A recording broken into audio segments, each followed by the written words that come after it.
سبق یہاں سے سیکھ کر کے جائیں کہ اس سبق پر عمل کرنے کے بعد آپ کی دنیا بھی سمجھیں، زور زور سے بول کر کے نہیں، دل ہی دل میں اپنے بارے میں سوچئے گا۔ کیا یہ سچ نہیں ہے کہ اس محفل میں آنے والوں کے اندر اس وقت بہت سارے ایسے ہوں گے جنہوں نے عصر کی نماز نہیں پڑھی ہوگی، جنہوں نے مغرب کی نماز نہیں پڑھی ہوگی، عشاء کی نماز کا وقت تو ابھی بھی باقی ہے۔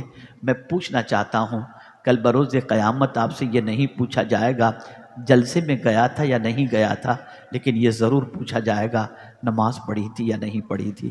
میرے پیارے آقا صلی اللہ علیہ وسلم کے پیارے دیوانوں، میں آپ سے پوچھنا چاہتا ہوں، آپ میرے ہاتھ چومیں گے، شیخ تشریف فرما ہے ان کے پیر چومیں گے، سید صاحب کی دستبوسی کریں گے، پیشانی چومیں گے، اور ہمیں یہ بتانے کی کوشش کریں گے کہ ہم آپ سے بڑی محبت کرتے ہیں، بڑی عقیدت رکھتے ہیں، آپ کی محبت کا چراغ ہمارے سینوں میں روشن ہے۔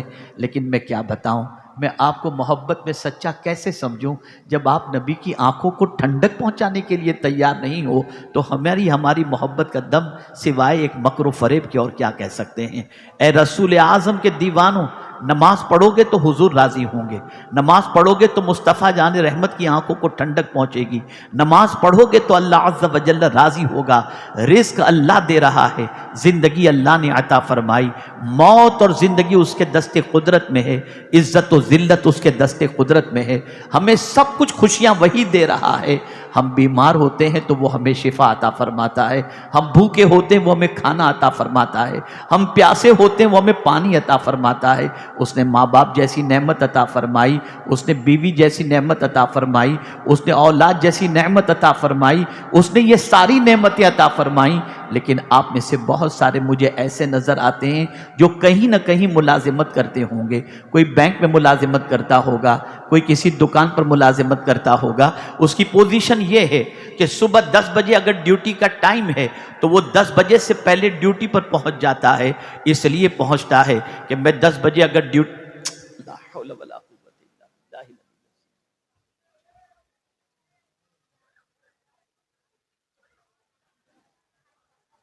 اس لیے 10 بجے ڈیوٹی پر پہنچ جاتے ہیں کہ 10 سے 8 کا ٹائم ہے، مہینہ پورا ہوگا، پگار ملے گی تو میں اپنے بال بچوں کو کھلاؤں گا، پلاؤں گا، اچھے کپڑے پہناؤں گا۔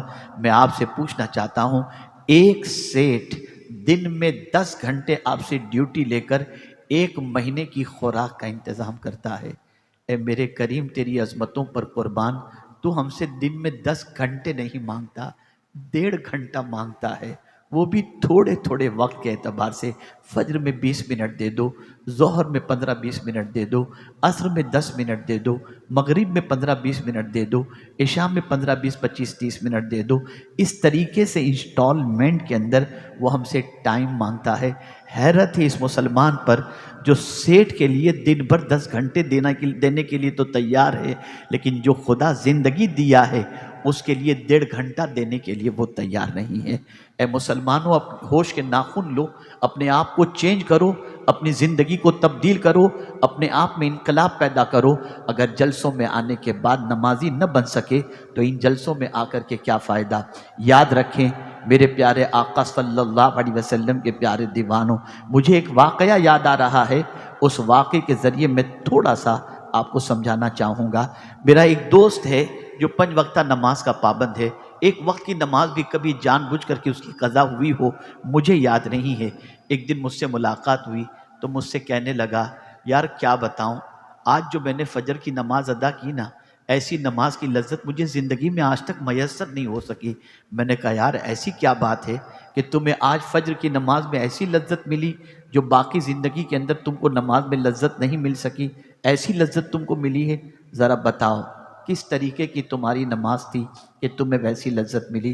اللہ اکبر، غور سے سنو، ہم عاشق مصطفیٰ ہونے کا دم بھرتے ہیں، امام عشق و محبت کی محبت کا چراغ سینوں میں جلائے ہوئے ہیں، اور اسی طریقے سے کبھی حضرت بلال کے عشق کی وجہ سے بیٹے کا نام بلال رکھ لیتے ہیں، حضرت اویس قرنی کے عشق کی وجہ سے بیٹے کا نام اویس رکھ لیتے ہیں۔ بہت اچھا ہے، رکھنا بھی چاہیے، لیکن عشق کا انداز میں آپ کو سمجھاتا ہوں۔ اللہ اکبر، میرے پیارے آقا صلی اللہ تعالی علیہ وسلم کے پیارے دیوانوں، اس میرے دوست نے مجھ سے کہا کہ حضرت ایک مرتبہ ایسا ہوا کہ میں فجر کی نماز کے لیے عمومی طور پر ایک مرتبہ درود شریف پڑھ لیں۔ اللہم صلی علی سیدنا و مولانا محمد معدن الجود والکرم وآلہ وصحبہ وبارک وسلم۔ اس نے کہا میری عادت فجر کی نماز میں روزانہ اٹھنے کی ہے۔ آج اتفاق سے میری فجر کی نماز کے لیے جب آنکھ کھلی تو میں نے گھڑی میں دیکھا تو طلوع آفتاب کو 7 سے 10 منٹ کم و بیش باقی ہوں گے۔ اندر سے وسوسہ پیدا ہوا، ابھی تو اٹھے گا، استنجا کرے گا، وضو کرے گا، اتنے میں تو فجر کا وقت نکل جائے گا، سو جا بعد میں قضا کر لینا۔ لیکن ایک تصور نے میری نیند اڑا دی، اور وہ تصور یہ تھا، ضمیر نے آواز دی، اگر تو اٹھ کر جلدی جلدی وضو کر کے صرف 2 فرض بھی پڑھ لے گا نا تو حضور کی آنکھوں کو ٹھنڈک پہنچ جائے گی۔ بس مجھ سے رہا نہ گیا اور میں فوراً اٹھا اور جلدی سے میں نے وضو کیا اور میں نے 2 فرض ادا کی۔ خدا کی قسم نماز تو اس سے پہلے بھی پڑھی تھی، لیکن آج حضور کی آنکھوں کی ٹھنڈک کے تصور سے جب میں نے نماز پڑھی تو نماز کی لذت ہی کچھ الگ تھی۔ آپ ذرا سوچو، اے رسول اعظم صلی اللہ علیہ وسلم کے دیوانوں، یقیناً بدعقیدگی کا سیلاب اور بدعقیدگی کے سیلاب کے ساتھ ساتھ بے عملی کا سیلاب ہمارے معاشرے کو اپنی لپیٹ میں لیے ہوئے، لیکن ہم کیا کر رہے ہیں؟ کیا ہم نے کبھی اپنے آپ کو تبدیل کرنے کی کوشش کی؟ کیا کبھی ہم نے اپنے آپ کو سنوارنے کی کوشش کی؟ کیا کبھی ہم علم کی طرف بڑھے؟ کیا کبھی ہم تقویٰ کی طرف بڑھے؟ کیا کبھی ہم رسول اعظم کی محبت کی طرف بڑھے؟ ہم صرف نعرے کی حد تک ہیں، جوش کی حد تک ہیں، ہوش تو ہمارے اندر ہے ہی نہیں۔ ایک سوال اور میں آپ کے ضمیر کو جگاتے ہوئے عرض کرتا ہوں، میرے پیارے آقا صلی اللہ علیہ وسلم کے پیارے دیوانوں، ابھی آج سے 6 مہینے پہلے ہندوستان کے مسلمانوں کا سروے آیا تھا کہ ہندوستان کے اندر بسنے والے مسلمانوں میں کتنے مسلمان ایسے ہیں جن کو پہلا کلمہ یاد ہے، تو آپ کو جان کر حیرت ہوگی کہ ہندوستان کے 60% مسلمان پہلا کلمہ بھی نہیں جانتے۔ یہ ہمارا حال ہے، یہ ہمارا حال ہے۔ پھر بھی ہمارے اندر کوئی جذبہ نہیں، ہمارے اندر حصول علم کا کوئی شوق نہیں۔ ہم پورا دن اور پوری رات جو ہے یوٹیوب پر اور ویڈیو پر اور ان چیزوں کے اندر اپنا وقت گزار دیتے ہیں۔ کبھی ہم نے سوچا کہ ہم تباہی کے دہانے پر پہنچ چکے ہیں، بربادی کے راستے پر چل رہے ہیں، اس سے نکلنے کی راہ کیا ہے؟ آئیے، اب آپ نے موڈ بنا لیا ہے اور مجھے ایسا محسوس ہو رہا ہے کہ اب پوری توجہ کے ساتھ باقی کی گفتگو کو آپ سماعت فرمائیں گے۔ میرے وہ بھائی جو وہاں پیچھے سے تھوڑا سا ہاتھ وہ کرتے ہیں، آپ بیٹھ جاؤ بھیا، کھڑے اس طرح سے نہ کریں، آپ ایک دم خاموشی کے ساتھ سنیں۔ تو اب تھوڑی سی توجہ کے ساتھ گفتگو کو سماعت فرمائیں۔ میں نے جس حدیث مبارکہ کی تلاوت کا شرف حاصل کیا، اس میں آقا کریم صلی اللہ علیہ وسلم نے جگری دوست کا تذکرہ فرمایا۔ آج دنیا میں دوست بنانے کا مزاج چل رہا ہے۔ ہر انسان ایک دوست نہیں رکھتا، اس کے 10 دوست ہیں، 100 دوست ہیں، 1000 دوست ہیں۔ یوٹیوب پر دوستوں کی لائن لگی ہے، واٹس ایپ پر دوستوں کی لائن لگی ہے، فیس بک پر دوستوں کی لائن لگی ہے، ٹویٹر پر دوستوں کی لائن لگی ہے۔ جہاں دیکھیں دوست دوست دوست۔ پہلے ایک دوست تلاش کرنا مشکل تھا، اس وقت تو ایسا ہے کہ کسی بھی گلی کوچے میں بیٹھ کر پوری دنیا کے ہزاروں انسانوں سے اپنی دوستی جو ہے، ہزاروں انسانوں کے ساتھ دوستی کرتے چلے جائیں۔ آج یہ سچویشن ہو گئی، لیکن میں آپ سے پوچھنا چاہتا ہوں، اگر آپ فزیکل طور پر کسی کو دوست بنانا چاہتے ہیں تو سب سے پہلے چند چیز دوست کے اندر دیکھتے ہیں۔ وہ یہ پہلے یہ دیکھتے ہیں یہ کیپیبل ہے یا نہیں ہے، مال اس کے پاس ہے یا نہیں ہے، مصیبت میں کام آئے گا کہ نہیں آئے گا، پریشانی میں مدد کرے گا کہ نہیں آئے گا، کبھی کوئی ضرورت پڑی تو ساتھ دے گا کہ نہیں دے گا۔ یہی وجہ ہے کہ کسی غریب سے انسان دوستی نہیں کرتا، جب دوستی کرتا ہے تو کیپیبل سے دوستی کرتا ہے، انفلوئنس رکھنے والے سے دوستی کرتا ہے۔ عام اور آرڈینری راستے میں سائیکل چلانے والا اور رکشہ چلانے والے سے کوئی دوستی نہیں کرتا، اس لیے کہ یہ دوست کیا کام آئے گا۔ ان لوگوں سے دوستی کی وجہ کیا ہے؟ یہ دوست مصیبت میں کام آئیں گے، پریشانی میں کام آئیں گے، تکلیف میں کام آئیں گے۔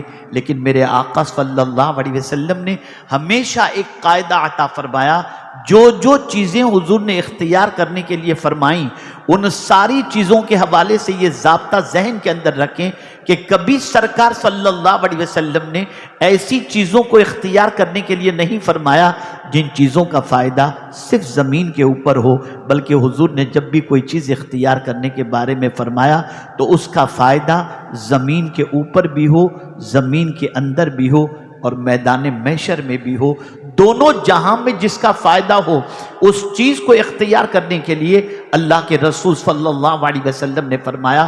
اب آئیے میں آپ کو بتاؤں، دوستی کے ماحول کے اندر ہم دوستوں کی بھیڑ بھاڑ کے اندر زندگی گزارتے ہیں، لیکن وہ دوست جو ساتھ دینے کا وعدہ کرتا ہے کبھی مصیبتوں میں بھاگتا دکھائی دے گا، کبھی تعلقات توڑتا نظر آئے گا، کبھی انگوٹھا دکھا کر چلا جائے گا، کبھی کسی جگہ ہوگا تو بہانے بنا لے گا، کبھی ٹیلی فون کی سوئچ آف کر کے بیٹھ جائے گا۔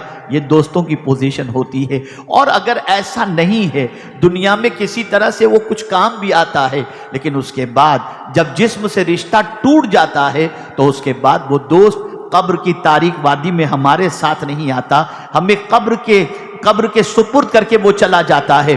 میرے آقا صلی اللہ علیہ وسلم نے اسی لیے ایسے دوست کی نشاندہی فرمائی کہ وہ دوست زمین کے اوپر بھی دوستی نبھائے، زمین کے اندر بھی دوستی نبھائے، میدان محشر میں بھی دوستی نبھائے۔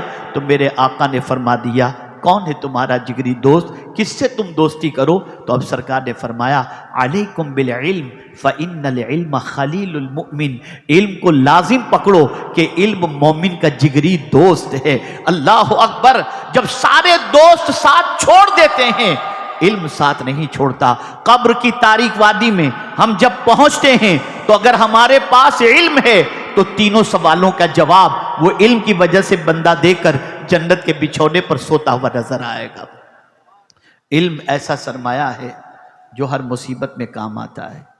جس کے پاس علم ہوتا ہے اس کی دنیا محتاج ہوتی ہے، اور جس کے پاس علم نہیں ہوتا اس کی دنیا محتاج نہیں ہوا کرتی۔ میرے آقا صلی اللہ علیہ وسلم نے بڑی پیاری بات فرمائی،